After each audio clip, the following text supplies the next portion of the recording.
BNP স্থায়ী কমিটির সদস্য আমির খসরু মাহমুদ চৌধুরী বলেছেন, বিএনপির আমলে শেয়ার বাজার সহ অর্থনীতির কোথাও কোনো বিপর্যয় হয়নি। বিএনপি ক্ষমতায় গেলে ব্যবসার পরিবেশ নিশ্চিত করবে।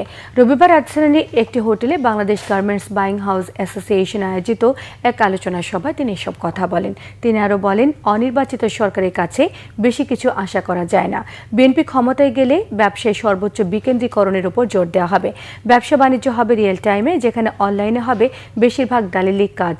ব্যাংক খাত, আর্থিক খাতের মন্দা অবস্থায় কোনোভাবেই এলডিসি গ্র্যাজুয়েশন করা ঠিক হবে না বলেও মন্তব্য করেছেন আমির খসরু। এই সময় বিটিএমএ সভাপতি শওকত আজিজ রাসেল জানিয়েছেন, যে সরকারের সঙ্গে বহুবার মিটিং চেয়ে ব্যবসায়ীরা সময় পান না, সেই সরকারের উচিত দ্রুত নির্বাচন দিয়ে চলে যাওয়া। বিএনপি ক্ষমতায় ছিল, ট্রেন্ডটা কিন্তু সবসময় আপওয়ার্ড ছিল। বিনিয়োগের ট্রেন্ড বলেন, এক্সপোর্টের বলেন, এবং ফাইন্যান্সিয়াল সেক্টর বলেন, স্টক মার্কেট বলেন, কোথাও কোনো বিপর্যয় হয় নাই। ম্যাক্রো ইকোনমিক স্টেবিলিটি সবসময় একটা ভালো লেভেলে ছিল। যেই দেশে প্রাইভেট সেক্টর কমফোর্ট জোন পাবে না, সেখানে আপনি সারা দুনিয়ার যত বক্তৃতা দেবেন আর পিস মিল হিসাবে যত রেগুলেশন করেন, এটা কোনো লাভে আসবে না।